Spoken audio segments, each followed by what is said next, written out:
time for attending this session today. Thank you so much, George and Doug, for giving me this very nice opportunity to speak for user group. So what are we going to discuss in this session today? We are going to talk about SQL Engine, all about the internals and architecture of the SQL Engine.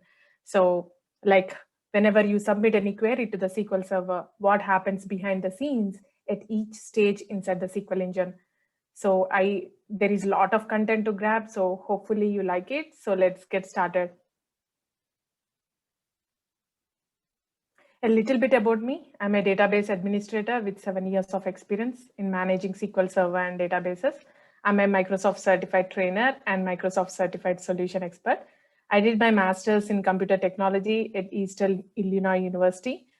And I do blog for dbnuggets.com. That's my website. And you can contact me on Twitter. I'm very active on Twitter, actually. So you can contact me over there. And my user ID is at dbnuggets. And you have my contact details there with my email address. If you have any question regarding this session later, please do not hesitate to contact me. So what are we going to discuss in this session today? We are going to start with very basics, the asset properties, and how relational engine should satisfy this asset properties of transaction for every single transaction. And we are going to see with a very simple example of ensuring these asset properties. And we are also going to see the different types of memory components we have inside the memory architecture of SQL Server. In this particular session, we are mainly focusing on the plan cache and the buffer pool because these are the major components, right, out of all. So we'll go ahead and see how these cache get managed inside the SQL Engine. And we are also going to see the life cycle of a query for read as well as the write transactions. Like whenever we submit any read or the write transaction, what exactly happens behind the scenes, right, until we see the results on the screen. So we are going to see that. And finally, in between of all these slides, we are going to see the different types of components we have inside the SQL Engine. That's the component of relational engine as well as the components of storage engine. So internals, why should we actually care, right? Even without knowing internals, we can just go ahead and do our regular jobs. But many DBAs and developers, they work with SQL Server on daily basis, but they might not exactly understand what happens behind the scenes whenever we submit any query, what exactly happens behind the scenes. So knowing this information will help you in understanding how queries are processed at each stage inside SQL Engine. You'll also be able to track down the performance issues very quickly and fix them efficiently. It will also build you confidence while managing the database engine as well as the databases. It will also help you in convincing your coworkers or managers of why they have to take your ideas seriously, because by the end of this session, you'll come to know several things of the internals of SQL Server. So by knowing all this information, you will be able to recommend some of the things which are very important to our SQL servers, like how to manage them to your coworkers. Last but not least, we work with SQL Server every day. So the more we know about the internals, the better we can understand how SQL Engine works, right? Let's start with the basics, the asset properties. Every major relational engine, it can be SQL Server, Oracle, PostgreSQL, Sybase. All these major relational engines should satisfy the asset properties of transaction. So what is this asset? A stands for atomicity. Atomic meaning a single unit of work. A single transaction can contain one operation or it can contain multiple operations in it. Each and every transaction should either complete successfully or none of them. Let's take an example of a store procedure. Inside the store procedure, we have two operations in it, an update statement as well as an insert statement in it. So whenever you execute the store procedure, both of those operations inside the store procedure should either complete successfully or none of them. Let's say the update succeeds and the insert fails. SQL Server should go ahead and roll back the entire transaction. That's atomicity. C stands for consistency. The data inside the database should always be consistent before starting the transaction and after completing the transaction. Let's take an example. I wanted to do an update statement onto a table, and while I'm doing that update, let's say something happens suddenly, right? There is a power outage and we had to restart the SQL server. Once we restart the SQL server, this particular uncommitted transaction, which was stopped in between because of my power outage, should be completely rolled back, making the data in the consistent state. That's consistency. I stands for isolation. No matter how many concurrent transactions are happening at the same time, each and every individual transaction should be independent of each other and should not be interfering with any other transaction. Let's take an example. I wanted to insert bunch of records into a table. While I am doing that insert, all the other transactions which are concurrently running on the same database as well as the tables should not be blocking my transaction, right? Should not be interfering with my transaction. They should not even know that I'm running a transaction, right? That's isolation. So it should be isolated completely from other transactions. So that's isolation. D stands for durability. So once the transaction has been successfully completed and all the data that has already been made to the database should be permanent. That means once the transaction is successfully completed, and if I had to restart the SQL Server later anytime, once I restart the SQL Server, all the committed data, which is already inside our database, should be permanent. That means there should not be any data loss. That's durability. So what components of the SQL engine will ensure this ACID property? Atomicity is very easy to be ensured. It is taken care by the parse component inside the relational engine. Consistency is also very easy to be ensured. It is taken care by the parser and binder components inside the relational engine. Once the atomicity, isolation, and durability are ensured, consistency will automatically be ensured. The isolation is all about the locking mechanism. It is taken care by the log manager inside the storage engine. Durability is the most toughest of all. It is taken care by the transaction log inside the storage engine.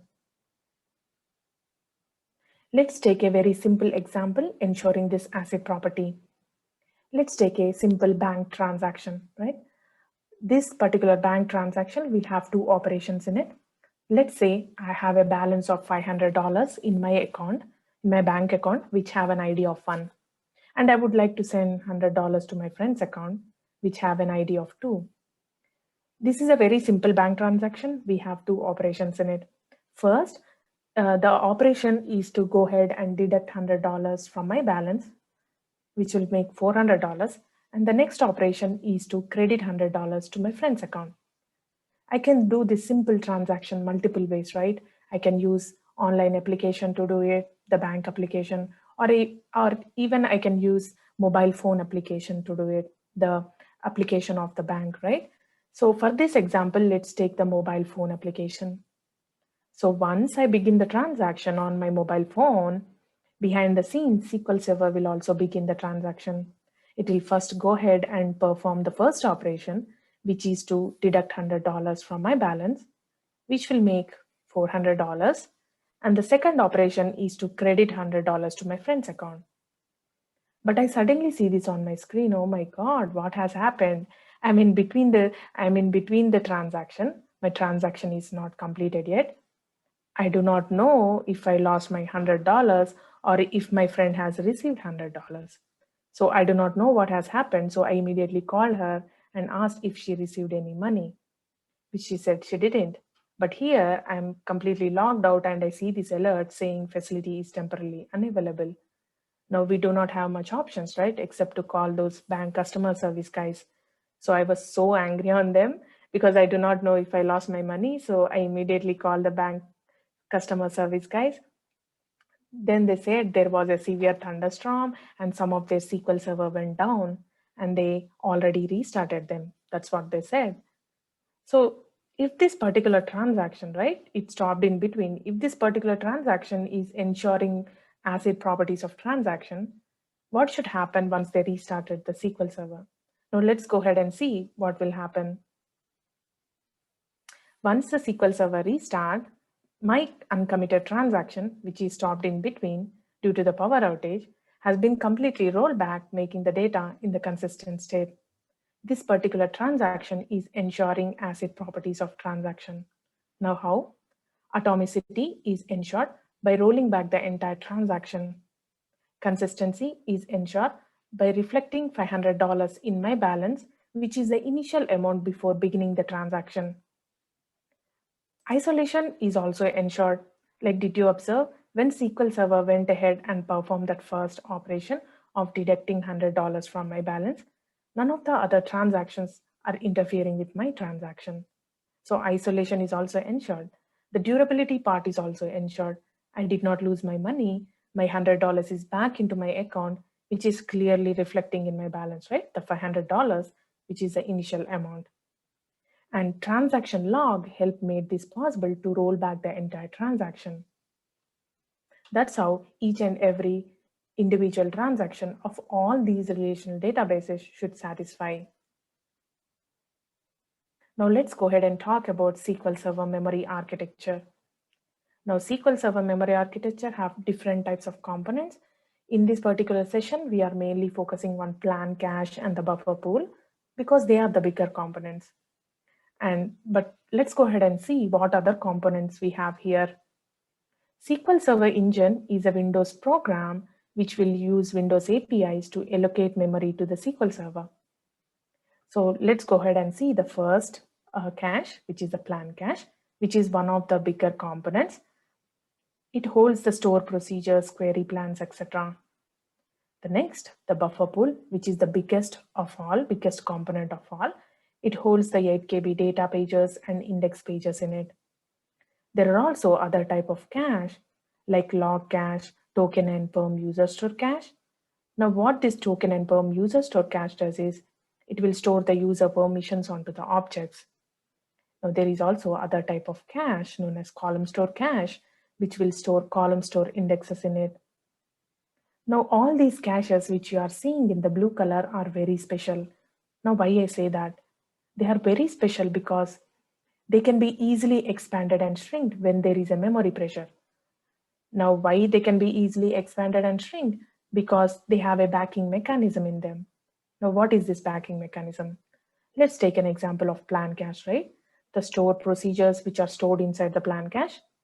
The query text behind the store procedure is stored inside the system tables. That's the backing mechanism of the plan cache. The buffer pool, the database pages that are stored inside the buffer pool, these pages are stored as the database files like MDF, NDF files on the disk subsystem. That's the backing mechanism of buffer pool. Let's talk about the other caches. The log cache. Log cache is stored as a transaction log inside the disk subsystem. And the column store indexes, which are stored inside the column store cache, these column store indexes are compressed and they are also stored inside the disk subsystem. Now, all these caches are like they are easily expanded and shrink when there is a memory pressure, when there is an internal memory pressure from SQL Server. But what about the fixed memory, which you are seeing in the green color? Fixed memory is known as fixed because it cannot be expanded and shrinked when it is currently in use. When it is not in use, it can be easily expanded and shrink, but when it is in use, it cannot be expanded. Now why? Because it doesn't have any backing mechanism in them. Now what kind of things will be stored in this fixed memory? Connections to the SQL Server, like the memory grant connections that we use for the hashes and sorts, those are stored inside the fixed memory.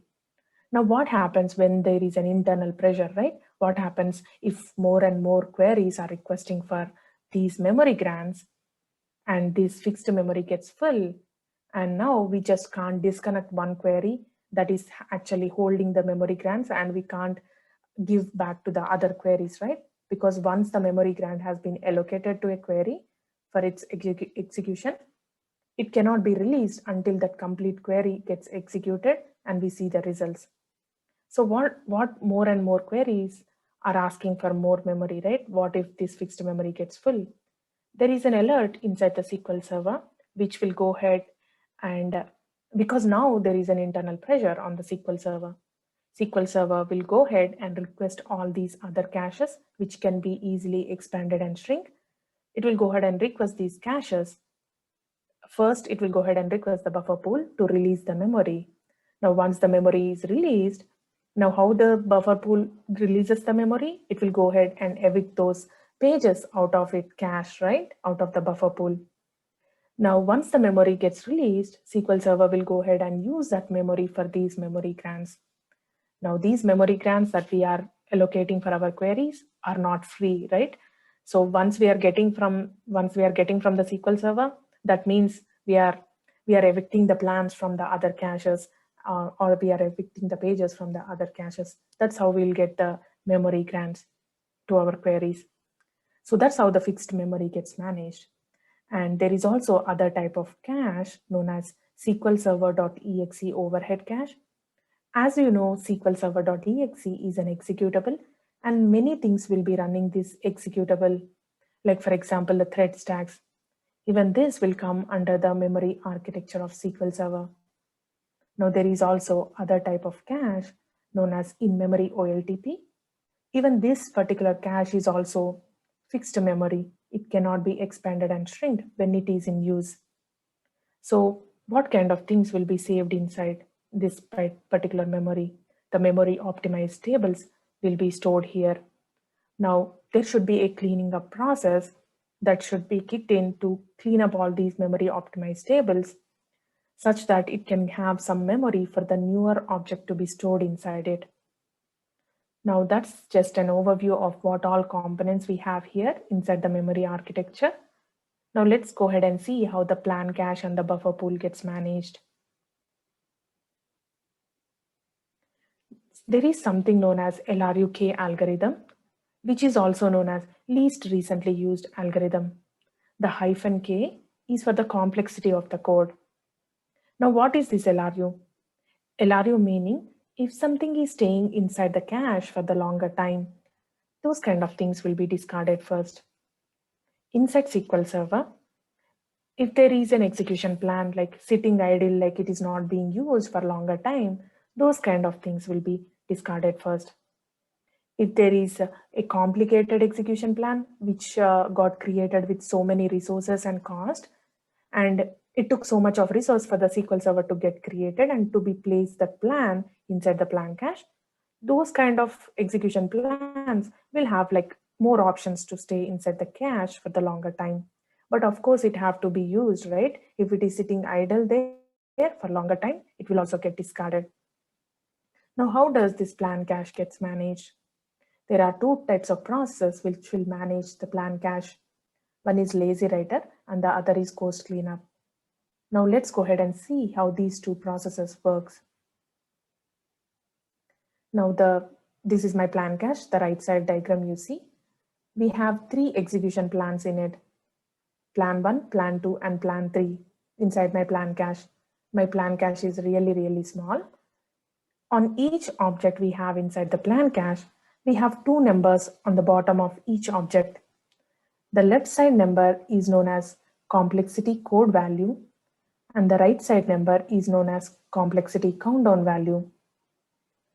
Now, whenever the lazy writer gets kicked in, usually it gets kicked in at every minute by the SQL Server automatically. Now, whenever it gets kicked in, lazy writer will go ahead and check if there are any least recently used execution plans.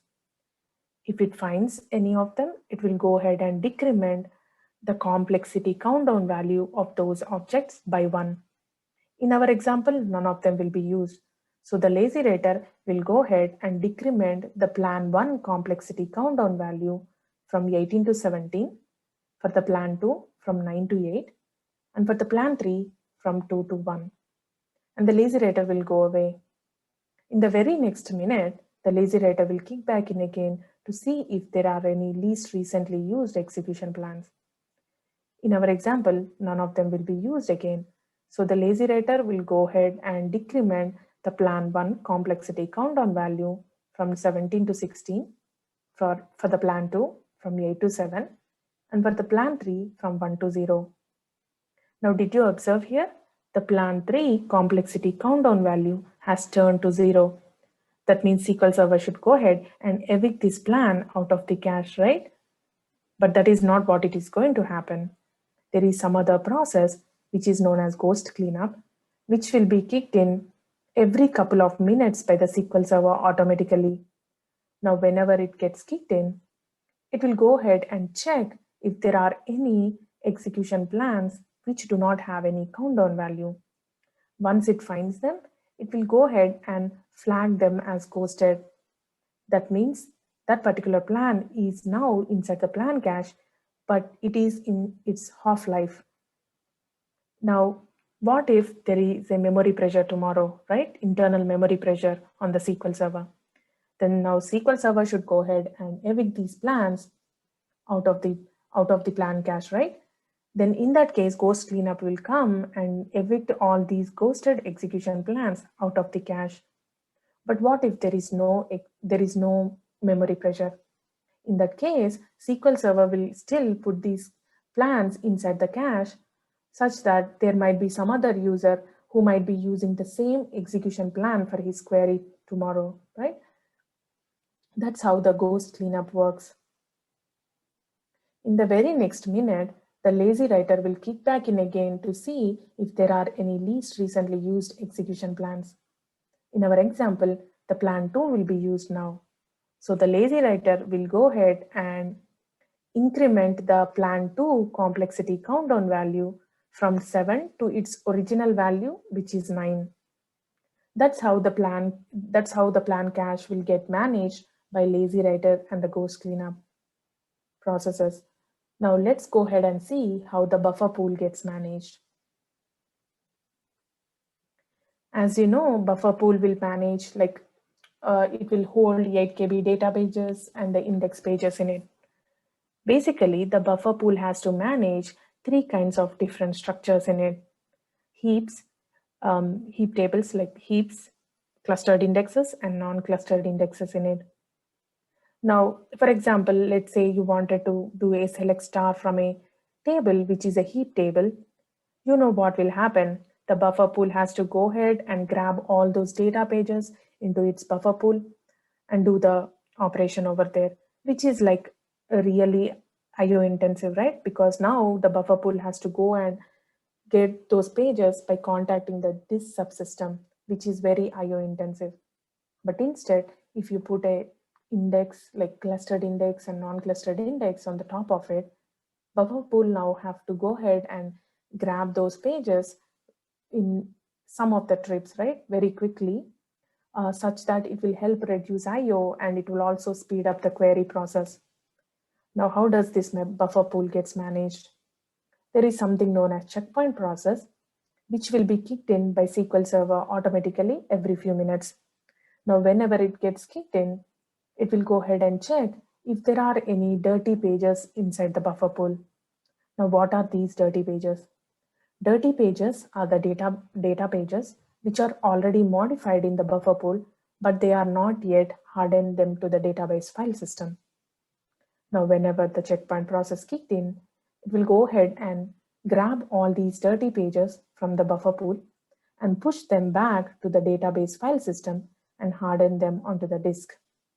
That's how the checkpoint process will work to manage the buffer pool. Now you can also manually run the checkpoint process in your management studio.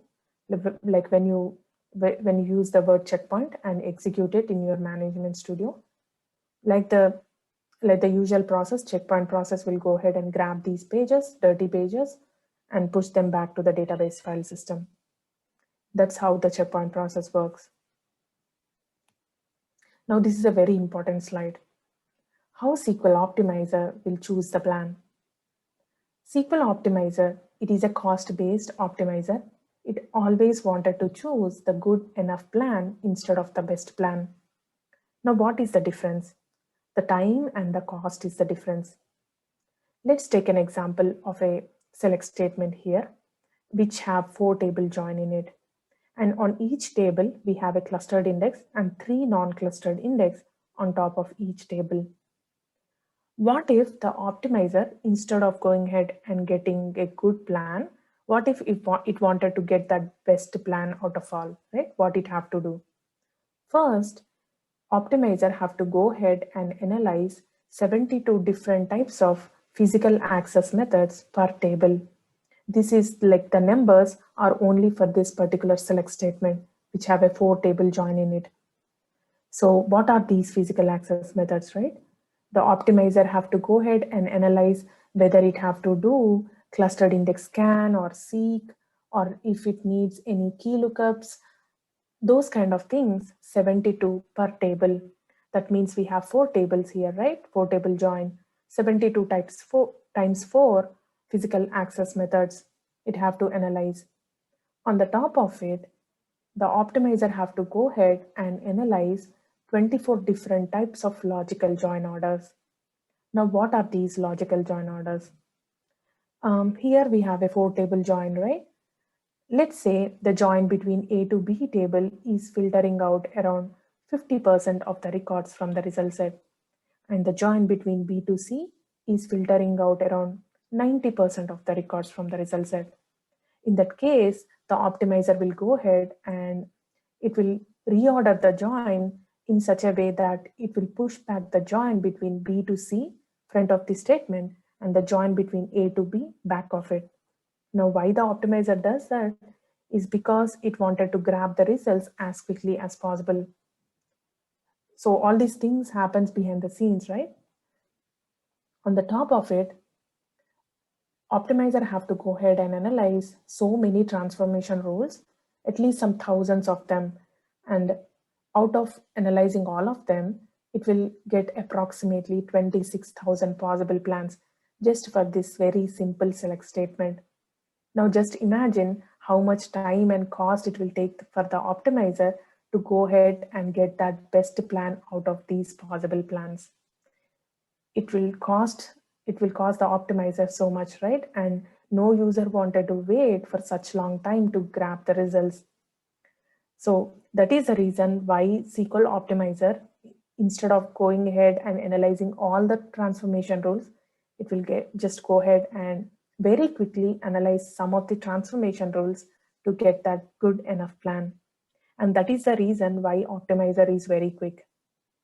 And I would like to thank Kevin Klein for loaning me this example. If I explain the same concept in a very simple words, let's take a simple query, and while we run it, the optimizer will go ahead and decide the execution plan A is better in 3 milliseconds. And it will go ahead and find execution plan B is also better, which it will find in 3.5 milliseconds. But in order for the optimizer to know if the plan A is better or B is better, it have to go ahead and analyze for 6 minutes. The optimizer doesn't want to do that. It will just go ahead and grab the plan A or plan B randomly. And that is the reason why the optimizer is very good at like grabbing that good enough plan very quickly. Now let's talk about the life cycle of a query. But before going into life cycle of a query, George, if anyone have any questions, you can just let me know.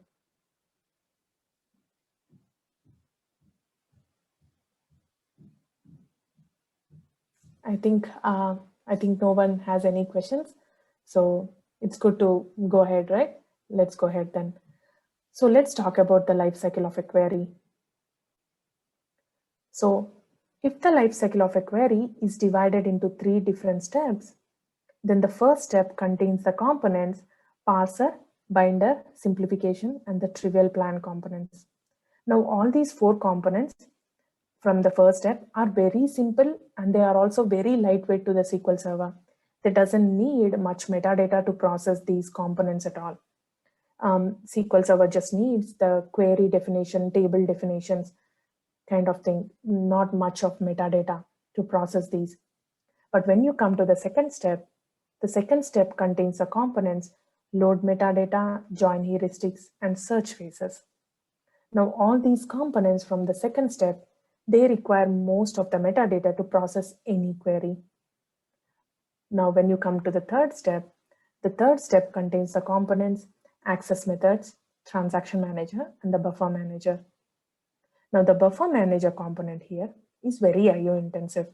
Now why I say that is because buffer manager has to go ahead and grab those pages.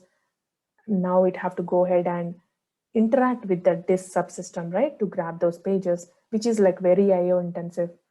That is the reason, like when you compare with the first step and the second step components, the third step components are like very IO intensive. Now the first step components and the second step components will together come under the relational engine, and the third step component will come under the storage engine.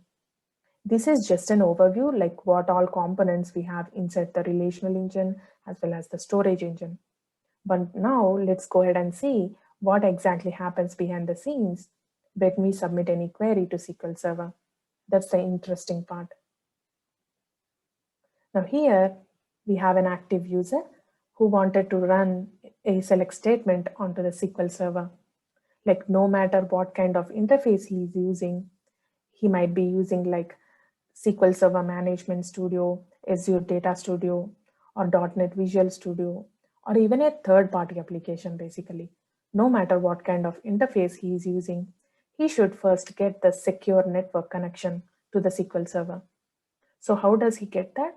There is something known as SNI, which is also known as SQL Server Network Interface. Now what the SQL Server Network Interface does is, it will use the internet protocols to establish the secure network connection between the SQL Server as well as the user.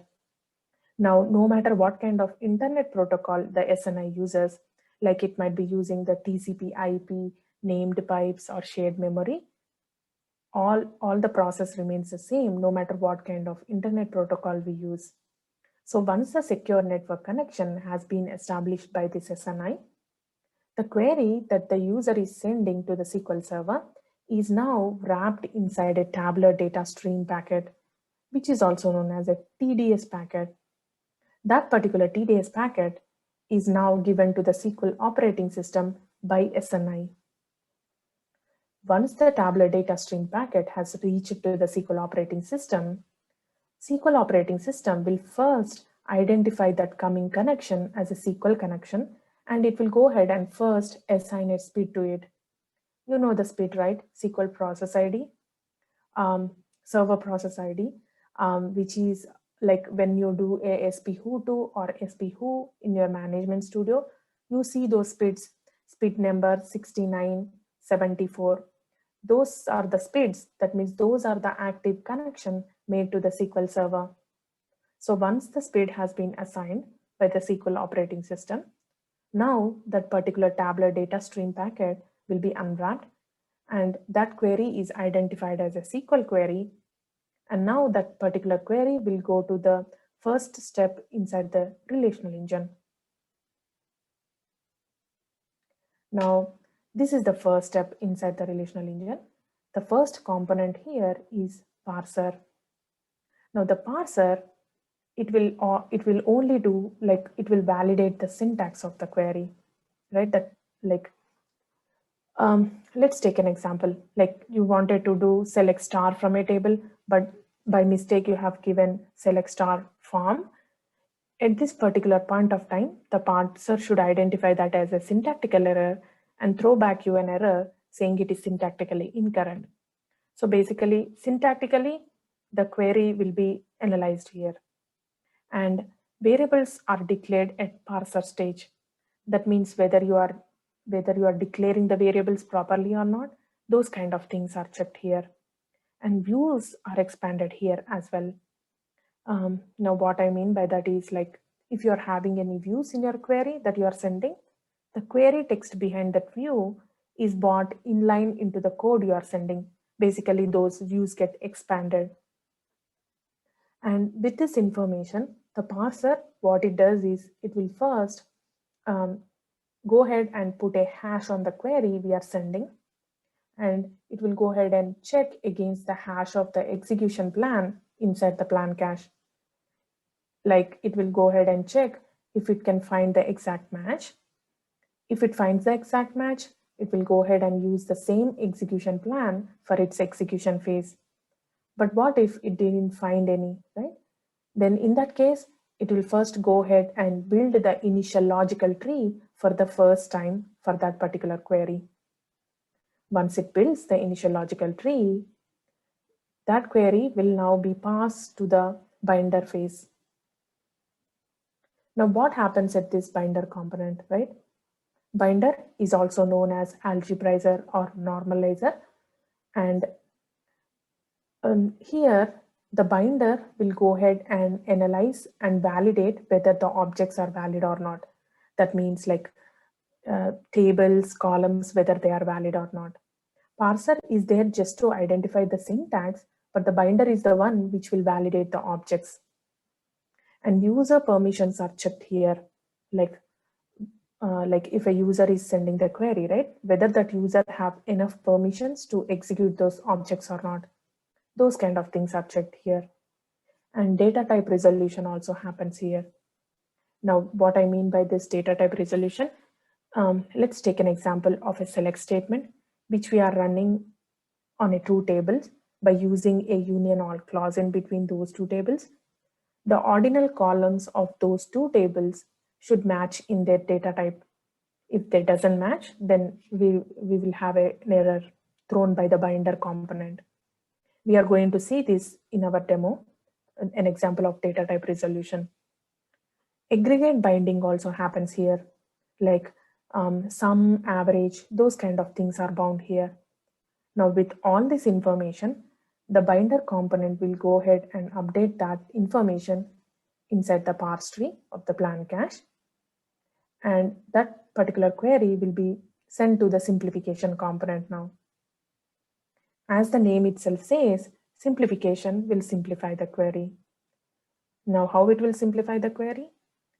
Let's take an example, like if you are sending a query which have a subquery in it, behind the scenes, SQL Server will, like this particular simplification component, it will go ahead and convert that subquery into a very simple join, inner join, outer join, those kind of simple joins. So no matter how many times you are sending queries with those subqueries, behind the scenes, those subqueries will be converted into simple joins. Now with that information, like there is also one more thing here that I missed. Contradiction detection also happens here. Like if you are having any foreign key contradiction things, those kind of things will also detect a simplification component.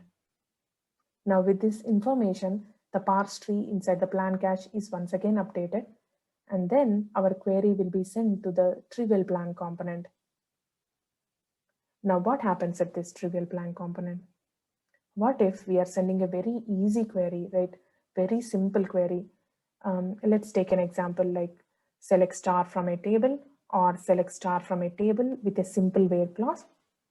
This is how SQL Server think for those kind of queries. This is such an easy query. Why should I even go ahead and consider that parse tree inside the plan cache? Why should I even go ahead and update that parse tree inside the plan cache? That these all components, right? The previous component has been built.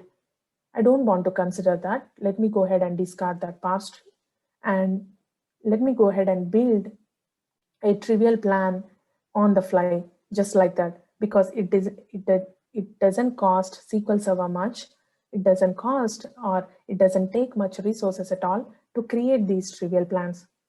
So once the SQL Server will go ahead and create the trivial plan, it will go ahead and use the trivial plan for its execution phase. Now these trivial plans by default, they are not stored inside the plan cache. Now why? Because SQL Server doesn't want to waste its cache for these simple queries that it can build very quickly with less amount of resources, right? It instead wanted to save that cache inside the plan cache. It wanted to save that for the more complicated execution plans. But what if your trivial, like your query is not so simple? What if your query has like 10 tables in it with a very complicated logic in it, right? In that particular case, SQL Server will think like, no, trivial plan can't be created here. It takes me so much of resources. So let me go ahead and build a full plan for this query. Now, in that case, the query will be sent to the second step inside the relational engine. Now, the first component inside the second step of relational engine is load metadata. Now, most of the metadata to process any query are gathered at these components. Now, what does this load metadata do? It gathers this particular information: index statistics and histogram information. What are these statistics? Statistics are the blob structures which are saved inside the system tables to describe the distribution of the data inside a column or set of columns or an indexed view. So basically, the optimizer will go ahead and use this statistic information, right? This histogram information out of those statistics to determine the number of rows that it think gonna come back out of a table or a column. Basically, it will have to know how many rows that it can estimate out of that each operator, like each iterator inside our execution plan. This is very important for the optimizer to estimate, to build a good enough execution plan very quickly, and to save that good enough plan inside the plan cache. It needs these statistics. So these kind of information are gathered here. And auto create stats also happens here, right? Like let's take an example, like you are running a query, a select query, and you are searching on a column very frequently. And that particular column where you are searching on, if it is not in the key column of an index, then SQL Server will just go ahead and auto create stats on that particular column behind the scenes. Now, why it do that is because it wanted to get that information, right? It wanted to analyze how many number of rows might get back out of that column by creating these stats, because we are very frequently running that particular query. So those kind of auto create stats happens here. And cardinality estimates, like we said, these estimates are needed for the optimizer to go ahead and know how many rows it thinks it's gonna come back. So those kind of estimates are gathered. SQL Server and Windows collation are checked here. Set options are also checked. Like let's take an example.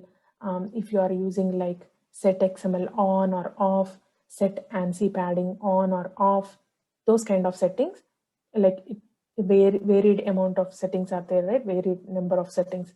So depending upon your on or off setting, execution plan might be dependent. And now with all this information, like load metadata will gather so much of information. So once it grabs those information, it will go ahead and update that parse tree inside the plan cache. And then our query will be sent to the join heuristic component. Now, like join heuristics meaning like reordering of join. Like we discussed this particular thing in the previous slides, but let me go ahead and explain it again with a very simple example. Let's take an example of a select statement with three table join in it, like table A, B, and C. If the optimizer check like, okay, the join between A to B is filtering out around 70% of the records from the result set, but the join between B to C is filtering out around 99% of the records from the result set. In that case, the optimizer will just go ahead and reorder its join.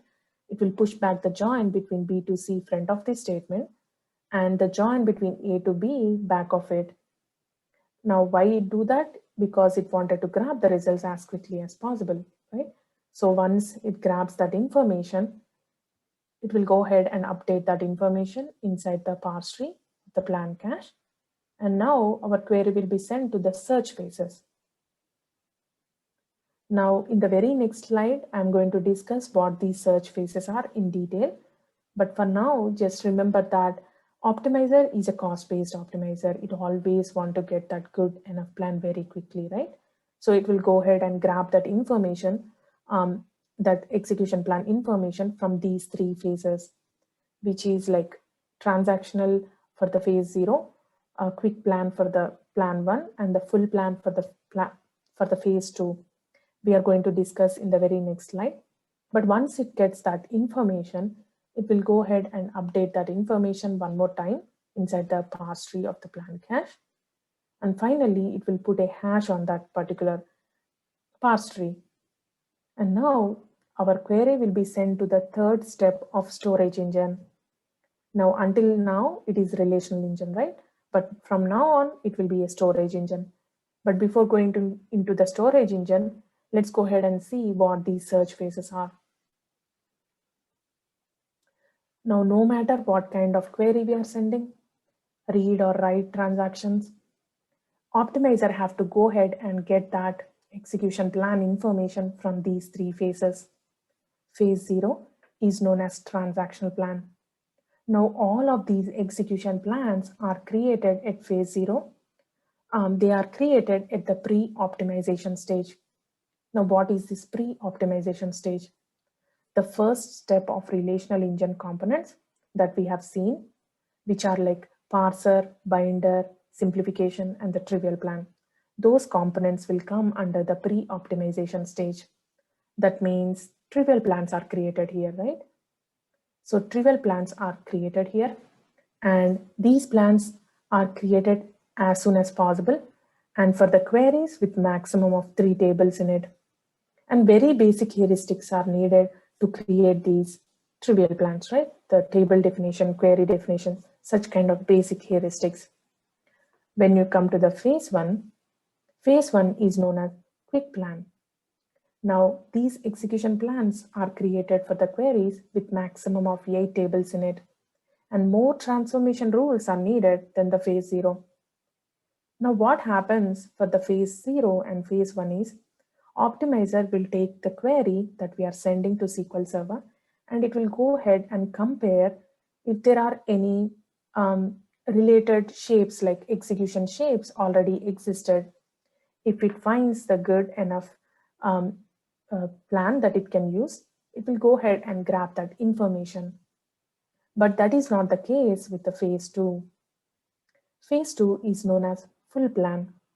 Now, these execution plans are created for more complicated queries.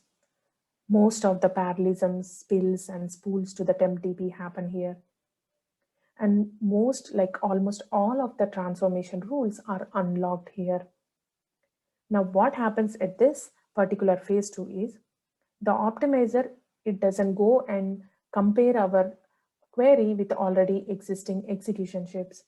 But instead, what it does is, the optimizer will first go ahead and prune off all the transformation rules that we are not using.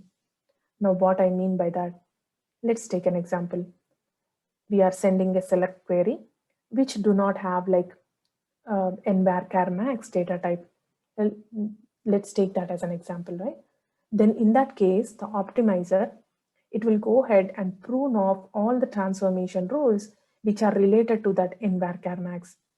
Now, why it do that is because it wanted to analyze some of the transformation rules as quickly as possible. So once it prune off, it have that chance to analyze transformation rules that are needed very quickly.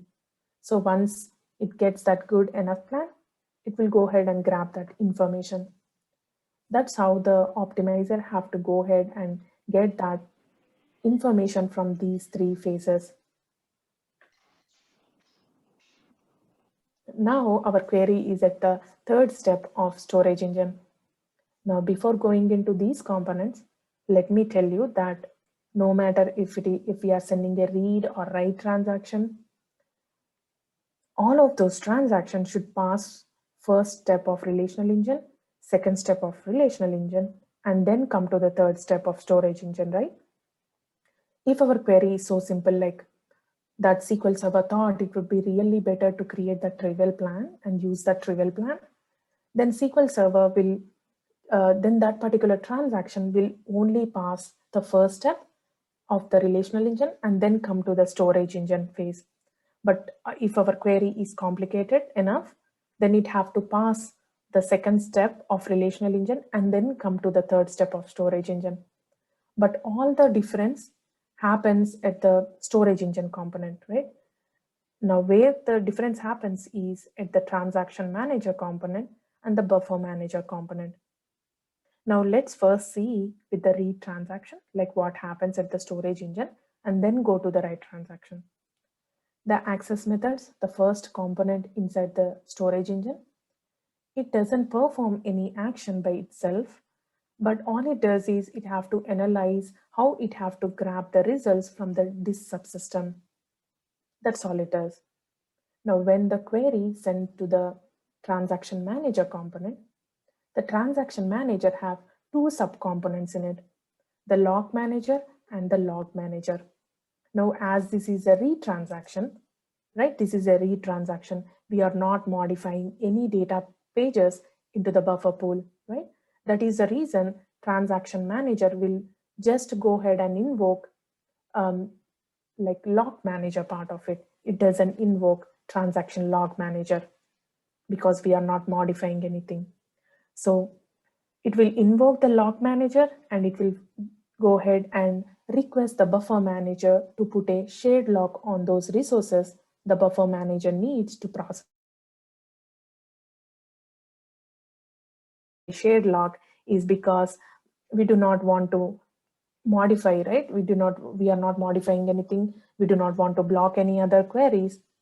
That is the reason only shared log. So once the query has reached to the buffer manager component, the buffer manager component, it will first go ahead and put the shared log on the resources it needs, and then go ahead and check if all the resources that it needs are already inside the buffer pool.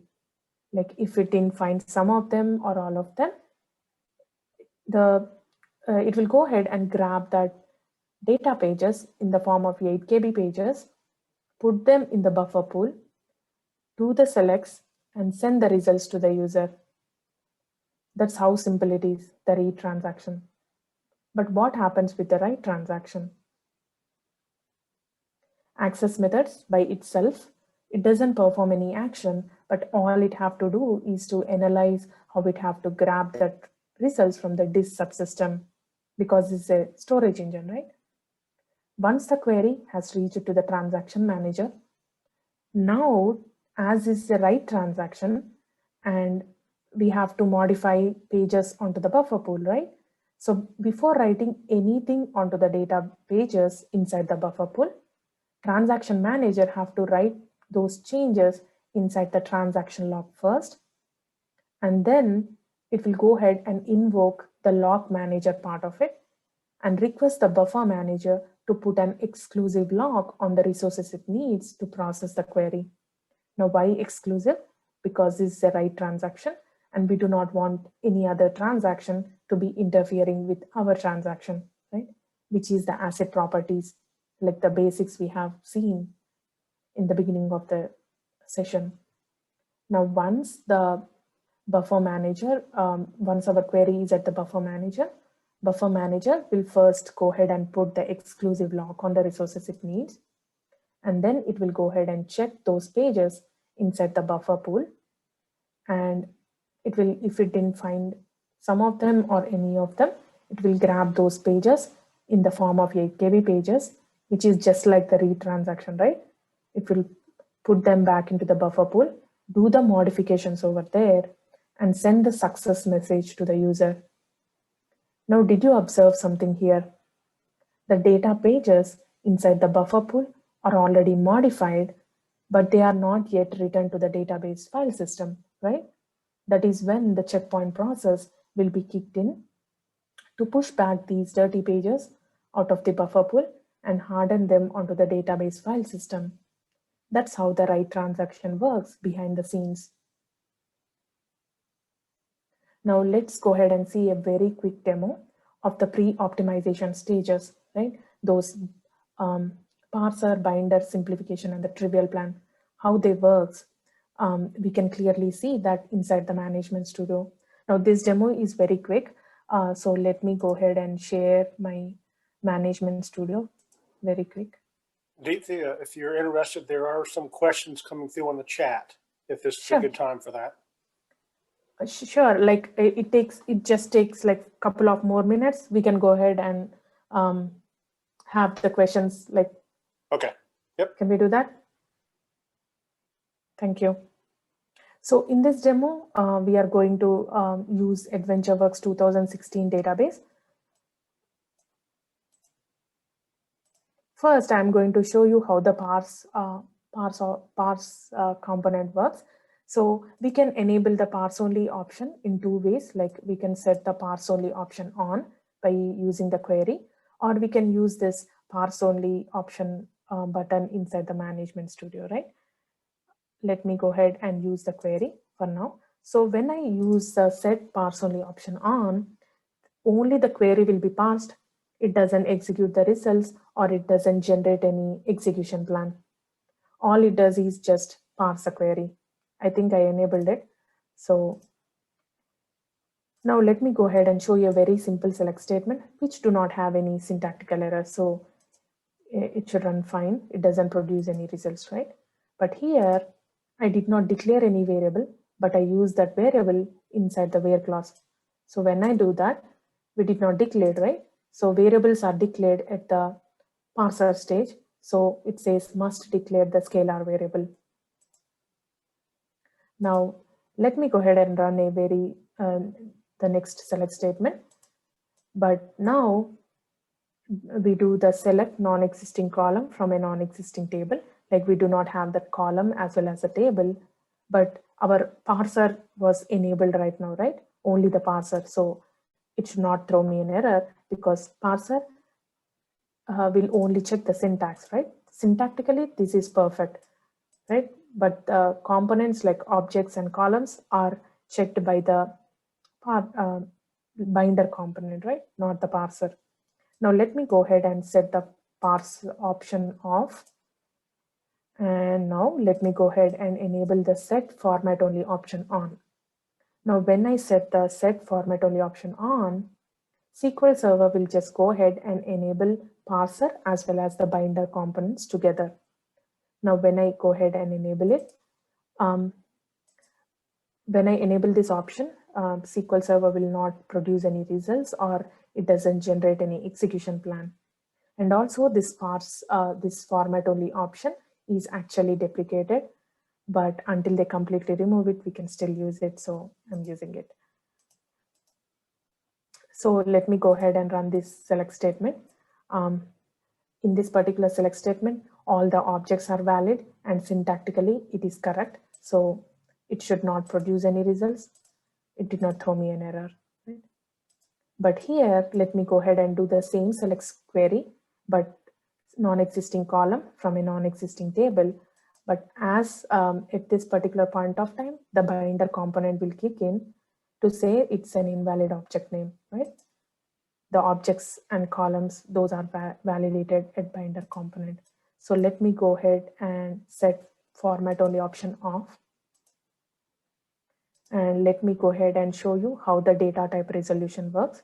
Like here we have a very simple select statement, which in between the two tables, and we are using union all clause in between those two tables. The ordinal columns of those two tables should match in their data type, right? So the customer ID is of an integer data type here. Sales order ID is also of an integer data type. So when I execute that,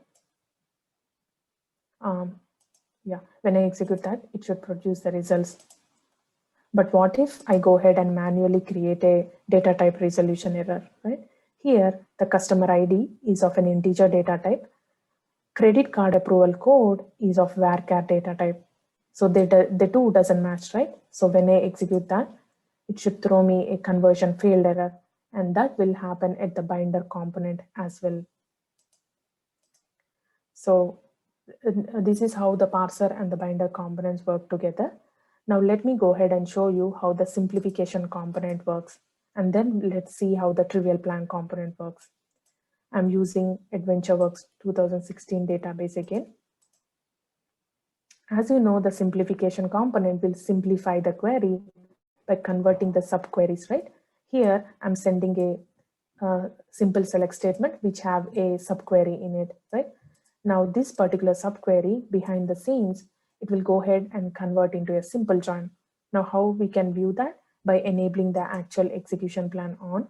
And when I execute that and go ahead and check the execution plan, Did you see here? It just converted into a simple inner join behind the scenes. That's how the simplification component works. And simplification component will also remove any redundant joins.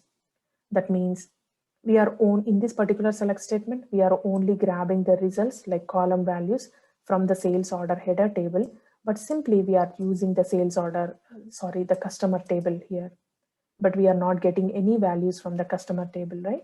Now, what if I go ahead and execute that by enabling the actual execution plan on?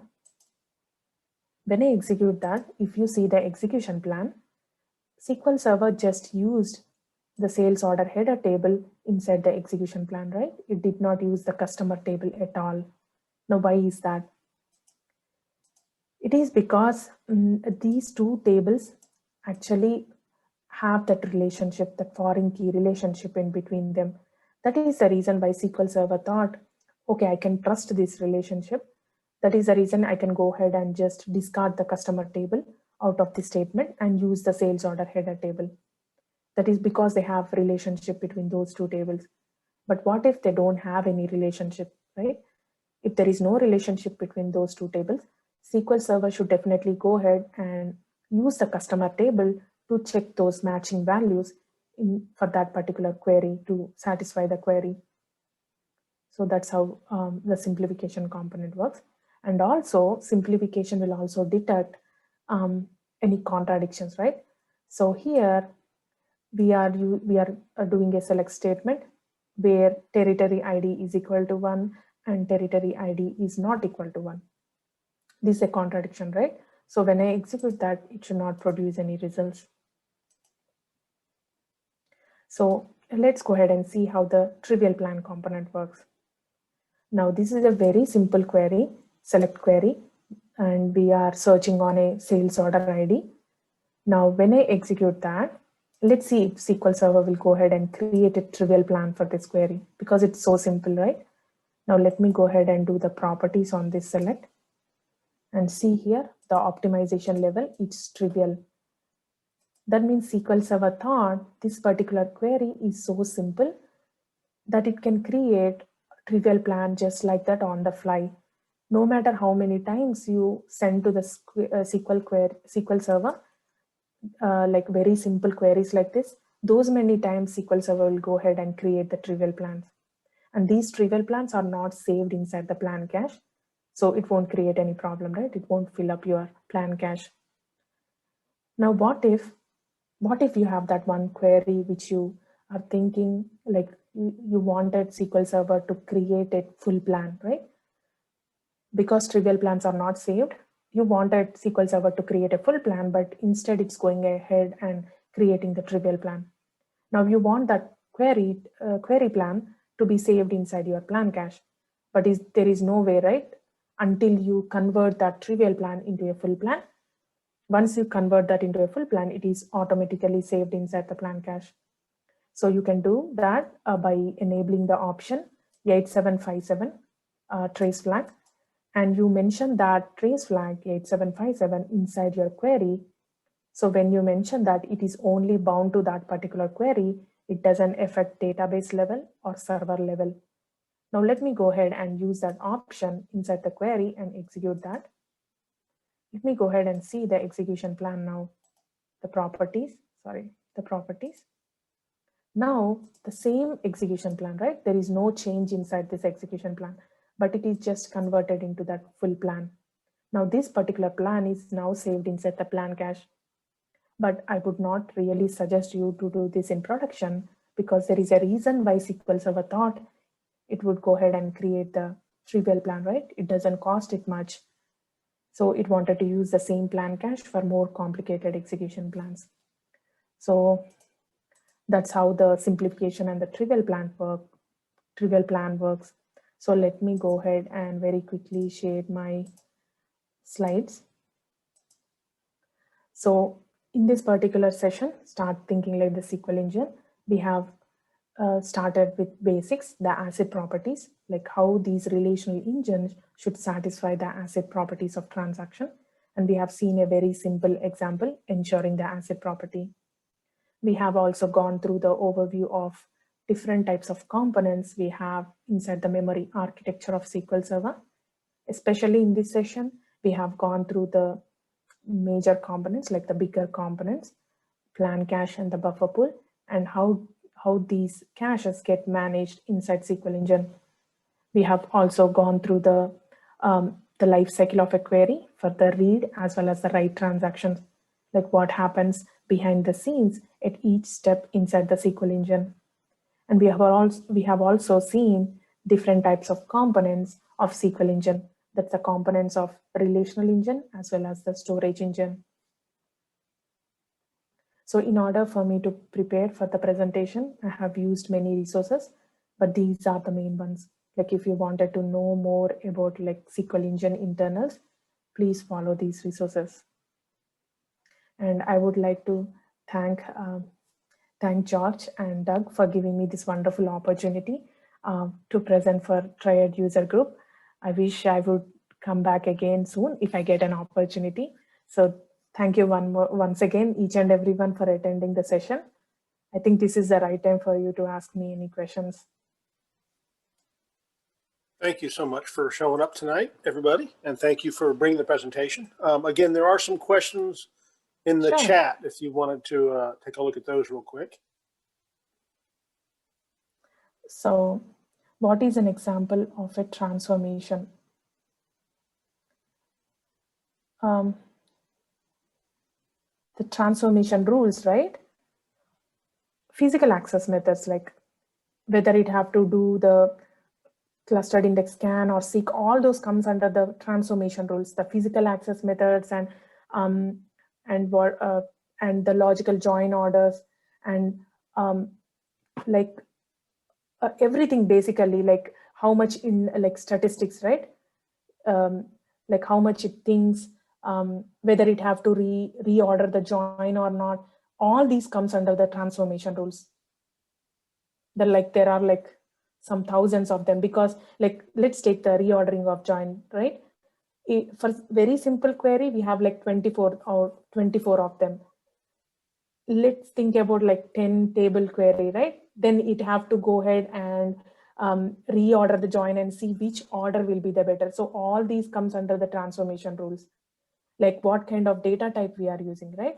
And how much of space does it needs for that particular data type, and how many rows does we get from the statistics. All these comes under the transformation rules.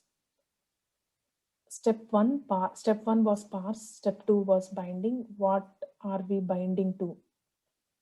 No, the binder, it is a name like the algebraizer or normalizer. It will go ahead and check if those objects, right? If those objects are valid or not, and whether the user have permissions or not, those kind of things, like whether there are any, those kind of things, like the name, it is not binding to anything, but the binder is a name actually. With store procedures in parse step skipped. No, it doesn't get skipped. No, because behind the store procedure, we have a query, right? What is the number of table joins before the optimize no longer tries to optimize? What is the number of table joins before the optimizer no longer tries to optimize?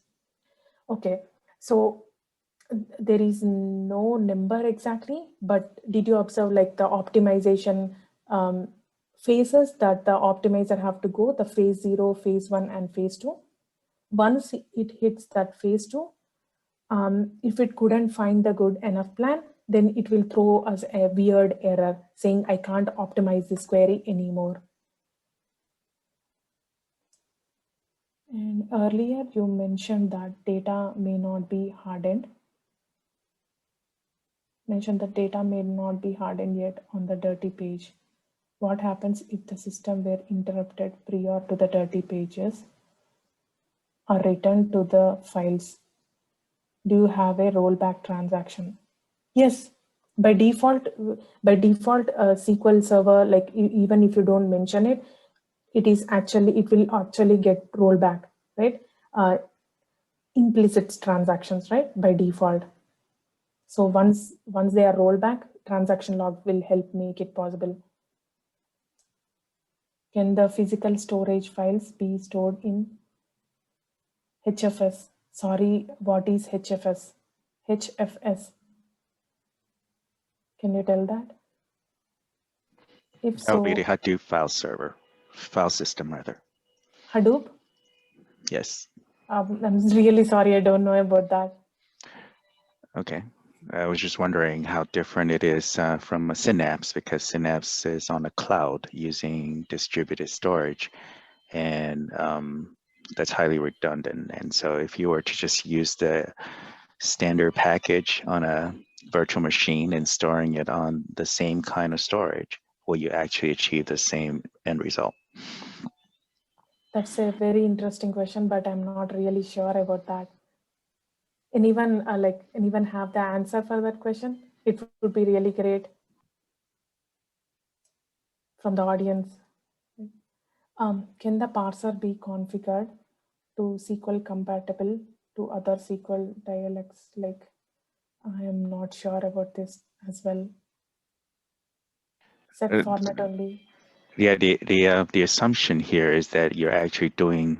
I'm understanding this as a there's a parse which actually checks your syntax, and then there is the binder which actually builds it on or binds it or associated or build a tree.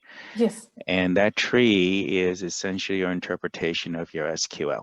And because you have those trees and nodes, you're now able to reorganize, or in this another way to look at it, you can simplify.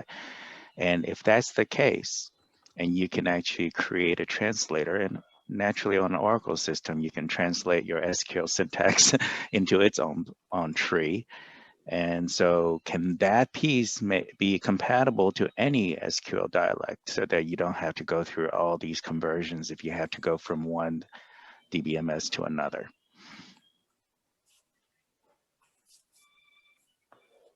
Yeah, set format only option, it won't execute. So you can definitely use it to just parse and bind and see if those objects or columns and syntactically it is correct or not. Yes, absolutely. I use this all the time. If the initial query is varchar, will the numeric promote to varchar? That's in the context of your union statement.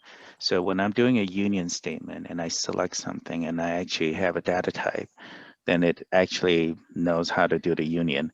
But if I actually synthesize the initial query with a whole bunch of nulls and stuff like that, it doesn't know what the data type it's going to be. And so the second union would then dictate the data type. So there's some kind of internal promotion that happens. So I was wondering whether the ordering actually makes a difference. So if I know I cannot convert varchar to numeric, but numeric can be converted to varchar. So if your initial query were all in a data type of varchar, will the subsequent be accepted? And does SQL Server, is it smart enough to just promote it from numeric to varchar? Do you mean that no columns are from? Do you mean that no columns are from customer in the left outer join? What I mean by that was that you said there is a foreign key relationship. Well, right. I mean, whether it's actually enforced or not, but it seems like the select did not pick any column from the customer table, right. Which means that, and it's a left outer join, which means it's non-restrictive. So it doesn't make any sense to even include it. Right. You know, it's like saying, I'm going to look at it, I'm not pulling from it, so no. Why even include it? All right, but actually, no matter what kind of join it is, like in this particular case, I might have used the left join here, but usually with the different joins, if it already have that relationship, then it won't consider. I see. So actually, that example was a little bit too broad. Right. Thank you. Thank you. That's like amazing questions. Thank you so much. I did not answer some of them because I'm not really sure. No problem. They're just kind of curiosity. Very good presentation. Thank you for sharing your knowledge. Thank you. What is the purpose of pre-compile query store procedure if the code has to be recompiled?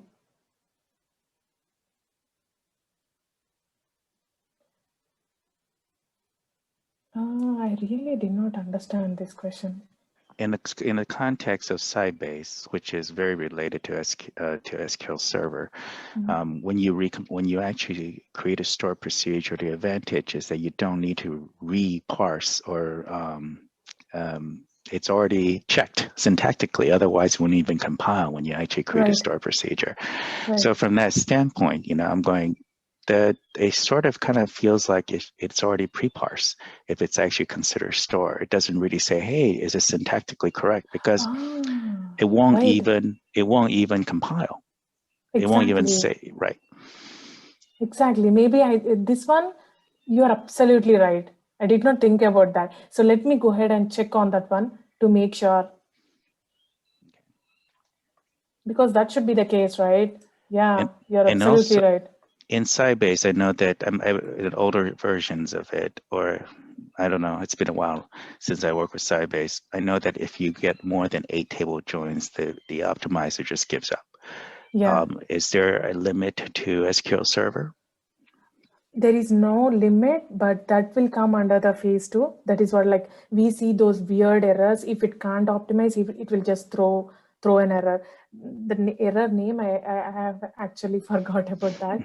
But once it can't get that good enough plan and it can't optimize, it will throw back an error to the user. But Why wouldn't it that's just why would it just execute with table scan just like Sybase and everything else? And likewise, I think you made a comment about how it is fast because it kind of knows that it takes sometimes when you have 4 table joins, it takes longer to analyze right. than to just go ahead and do it. Because at the phase 2, all of those transformation rules are unlocked, right? It will take time to get that. Like, if it finds difficult for it to even get that good plan, then because of the queries, sometimes we write crazy queries, right? Maybe if it finds difficult, then it will throw back an error. Oh, it In doesn't. my career, I did not see those errors, Okay, but I see. Because syntactically everything's right, so it should just right. run. It just may not be most optimal. So I was just wondering, if that's the case, will you just run like Sybase, and sometimes it's not optimal, and sometimes you just take, you would table scan the whole query. I think it will. I'm not exactly remembering, but I think if it can't optimize, it will throw back an error. And another thing that you kind of mentioned, which is kind of interesting, and that is the creation of temp tables. Does that do it on the fly, or you're talking about somebody writing the query, taking advantage of temp tables? Did I mention temp tables anywhere? I don't think so. Maybe. Oh, okay. I thought in one of the slides it kind of mentioned temp tables. Oh, I think spills and spools to TempDB. Okay. I see. Not the temp tables. All right. That happens when the memory is not sufficient for the query to do its hashes and sorts. So it have to use the TempDB and spills to the disk, those rows.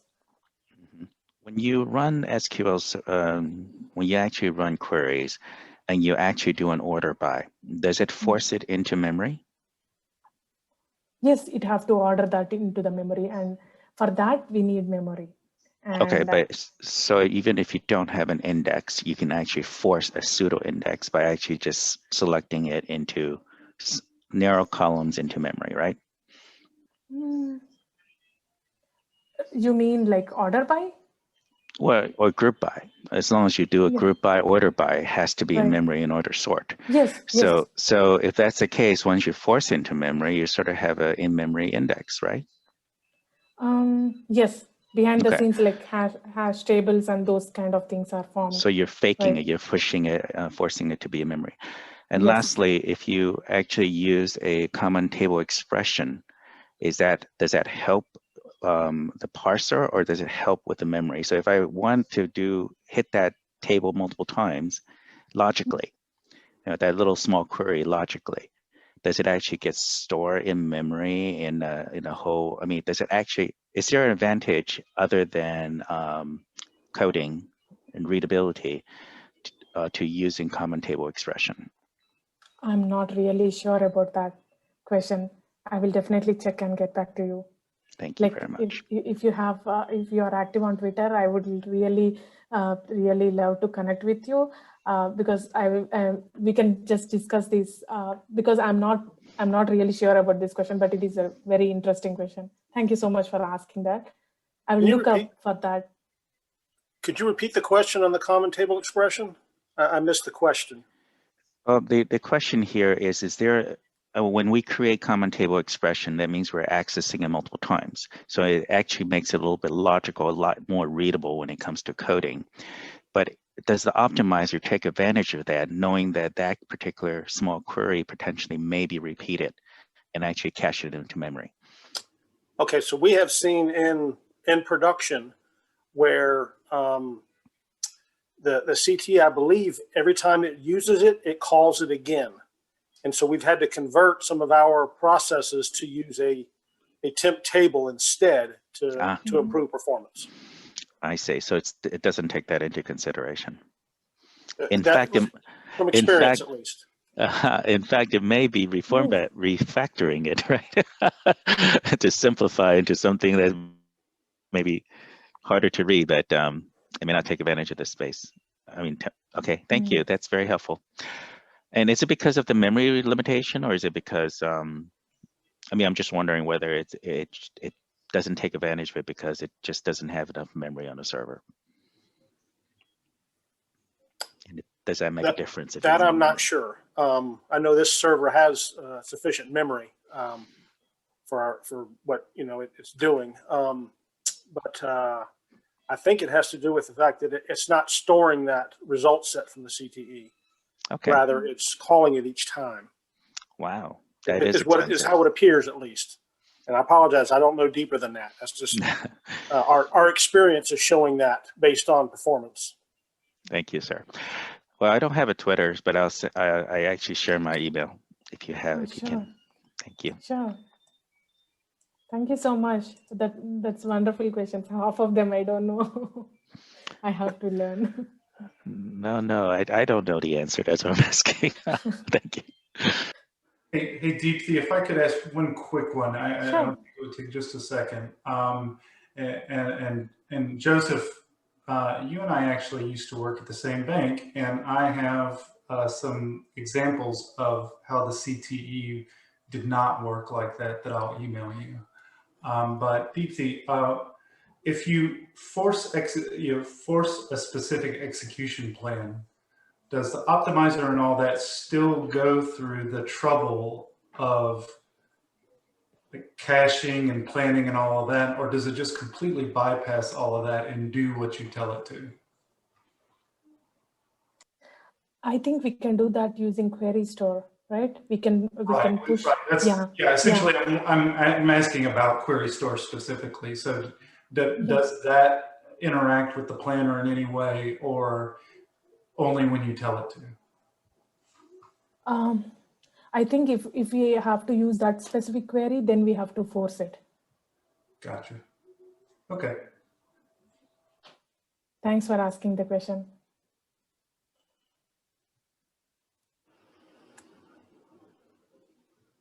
All right. Any other questions, anybody? Please feel free to, there you go, go ahead. Well, thanks so much for the presentation. It's really, really wonderful.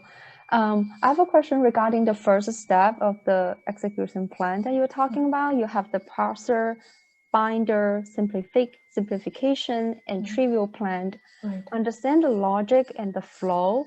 But when you talk about the trivial plan, I thought, well, why doesn't the optimizer do the trivial plan after examining the validity of the syntax, but rather put it at the last step, like the last portion of the first step?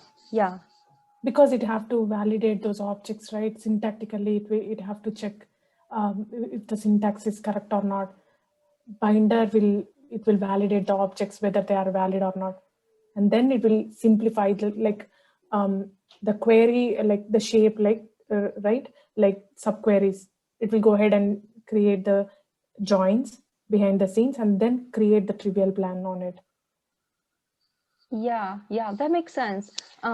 So I'm wondering, why doesn't the optimizer evaluate, oh, this is a trivial plan, and then I do the simplification and do the binder and simplification, but rather doing all the simplifications and then I identify that, oh, that's a trivial plan. Does that question make sense? I'm not sure why it don't do reverse, but even if it have to do the full plan, right, it have to pass through those. Like once it check the syntax and all, then it will think like whether it have to do it on the fly, and if it is complicated, then it will go and build the, because that is a flow of the steps. That's what what I understood. But if anyone have any thoughts, you're welcome to answer those too. Thank you. Thank you.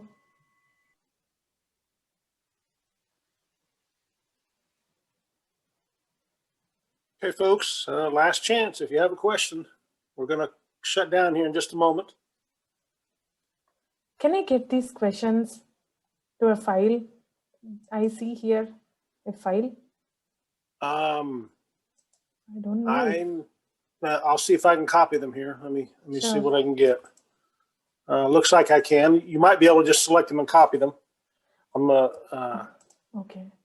see if I can Because do that for you. Because I just can't remember things. I easily forget things. So it would be better if I've got them. I will email them to you.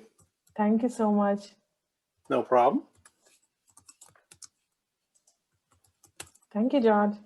Thank you, everyone, for joining. Thank you so today. much for coming and presenting for us. Appreciate it. And I hope you all can join us again in another month.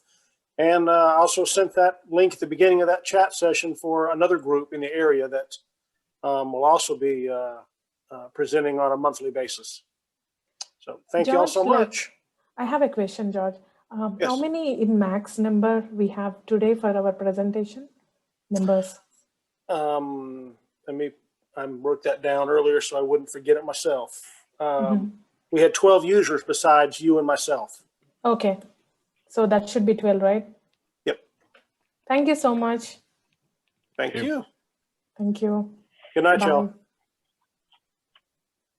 Bye, Joseph. Bye-bye. Bye. Thank you. Bye.